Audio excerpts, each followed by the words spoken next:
All right. Welcome to the Off the Rails Sports Podcast for April 1st.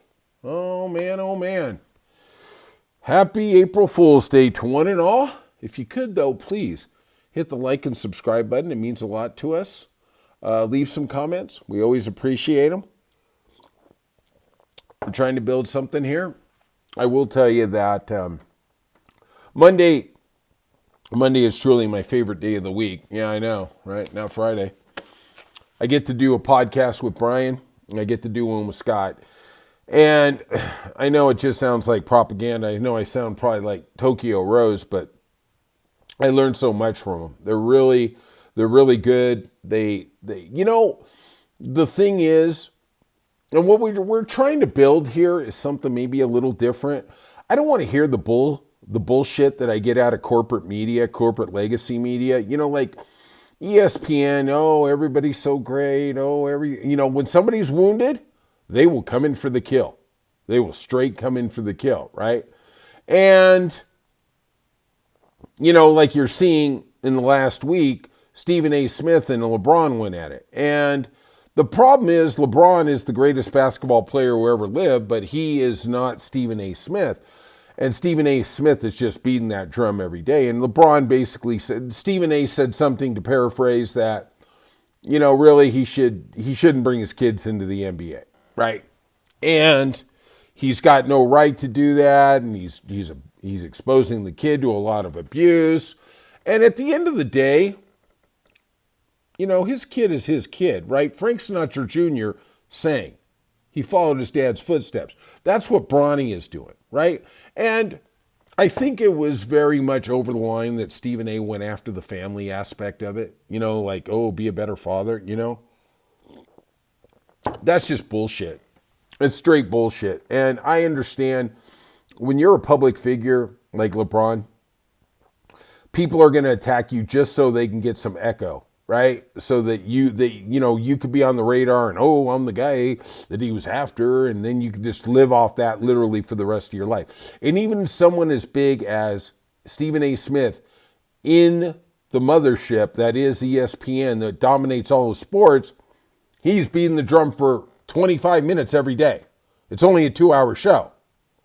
Stephen A., what do you think of the Red Sox? I can't believe LeBron said what he said. It's just so abhorrent. Hey, Stephen A., what do you think about the Avalanche in hockey? Oh, my God. And I can't believe I was talking to somebody about what Stephen A. said to me and blah, blah, blah, blah, blah. Jesus Christ. All right. When they talk about beat the dead horse, they literally were seeing the future. They could see Stephen A. Smith. They could really see what was coming. But like I said, please check out the other podcast. Brian, he knows everything. My goal is down here in a couple, I don't know, whenever time allows, because of scheduling. I'd really like to get Brian and Scott both on the same podcast because they both have a great sense of humor. They're smart as hell.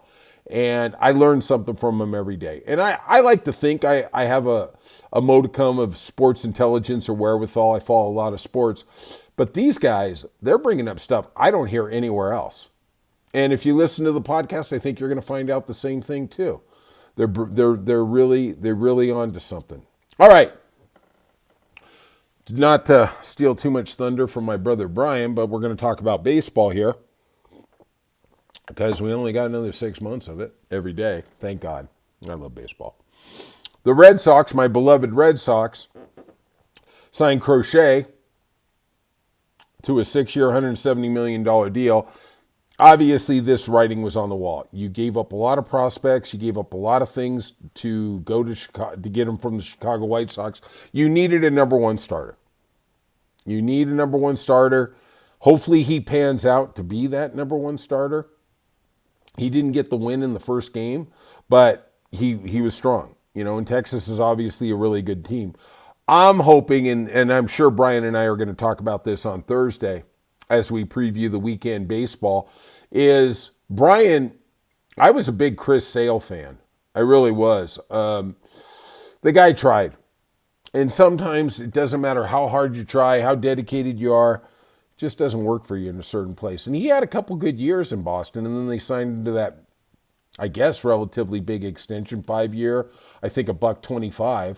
Yeah, it's funny. You're talking about $125 million when we just say $125. That's how jaded we've become in the world of sports.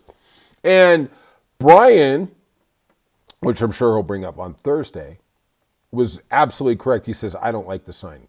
He did. He came out. This isn't some money. I liked it.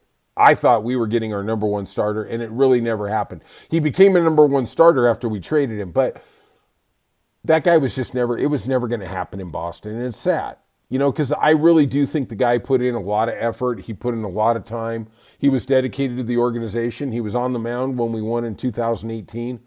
I thought that was a really nice gesture by the team, by the organization. And they were hoping for greater things, and it just didn't happen.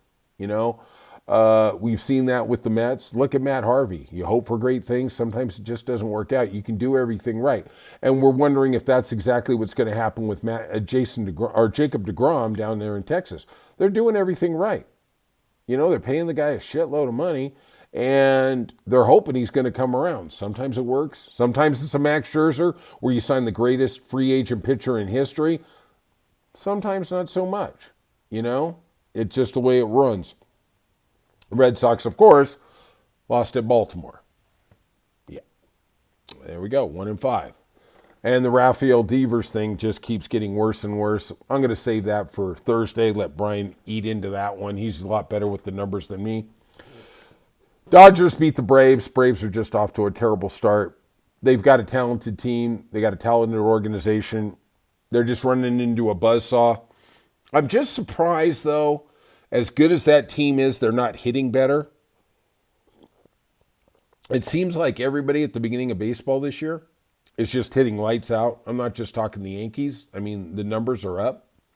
And just doesn't seem like the Braves are there. And you know, you dig yourself a 2-10 hole, a 3-14 hole. That's a hard hole to come out of. That really is, especially in that East. You better be praying that Florida isn't real, or, you know, you can maybe beat up a little on New York. New York's not playing too well either. Chicago White Sox got their second win. Beat Minnesota 9-0. Break up the White Sox. Break up the White Sox.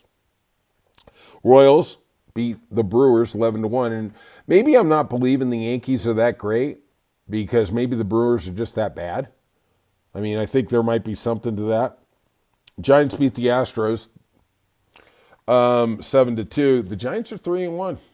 Very quiet. I mean, I know I don't want to be like all these other media outlets where they go, oh my God. You know, I was talking to Brian about that in the podcast. You know, I want to say last year, it was like 3 weeks into the season, I'm hearing guys on ESPN, I think it might have been Eduardo Perez, who literally is the biggest idiot on TV. Well, maybe David Cohn. I don't know. They pack them all into that same booth. Jessica Mendoza, too. Why don't we just put all three of them in there, right? And then literally we can just hope a nuclear bomb just explodes and wipes them all out. I do know this. If a nuclear bomb did go off while they were in the booth, they would still keep talking 3 days later, okay? That they said, oh, this is kind of a must, this is an important week, this is a must-win week. And I'm thinking, Jesus Christ, man, we're not even a month into the season. You're already throwing that kind of shade at them. Like, you know, let them find their way. You know? Sometimes that's how it goes. Profar gets an 80-game ban for illegal PEDs. You know, you wonder, we've seen over the last couple years, Tatis, whatever, they're still juicing themselves. I don't know how they're juicing, what they're juicing, but they're getting caught. And let me tell you something. If guys are getting caught, probably 3 or 4 guys are getting away with it. And obviously they've made the calculation, because that 80 games, they don't get paid for, right? And I'm going to ask Brian this. Hopefully I remember, because I'm, you know, whatever it is. But I don't know, does that money just stay with the team? Does it go to some type of charity? I don't know what happens there. Does it, you know, I don't even know what that really is. That's a good question. Yeah. I like it when I'm on air and I really impress myself with my own questions that I don't have the answers for. Yeah. I don't even know why Brian and Scott put up with me. God bless them. All right, let's go to the league. Clippers, man, I was wrong there. I had them under 36 for the year, and geez, they just keep rolling. Beat the Magic, 96-87. I don't know what happened to the Magic there. Pablo, Franz, it just didn't happen. Celtics beat the Grizzlies, 117-103. I just don't understand what the Grizzlies are doing. They fired their coach the other day. I mean, why don't you wait till the end of the year? You got 9 games left. I mean, now 8. Why are we bringing in some guy from Europe? Doesn't seem to make a lot of sense. Thunder beat the Bulls, 145-117, and I'll tell you what, they are going into the playoffs like a locomotive. They are not messing around. Good luck to anybody in the West. I mean, the West is loaded much more than the East, but man, that OKC, man, they are playing some ball. They are playing some ball. Lottery game of the night, the Nets beat the Mavs, 113-109. I don't even know what it all means. I get, I understand teams have bad times, but man, this whole tanking thing, it really just rubs me raw. You see teams that it works for. The Astros did it for a couple years. I don't know if OKC really tanked. They just had some injuries, and they made some great draft picks. It's just what it is. All right, that's it. Happy April Fool's Day. That's your Monday sports recap. If you could, hit the like and subscribe button. Leave some comments. I know we're just getting going. We're just starting, but we appreciate all the support, and we'll see you soon.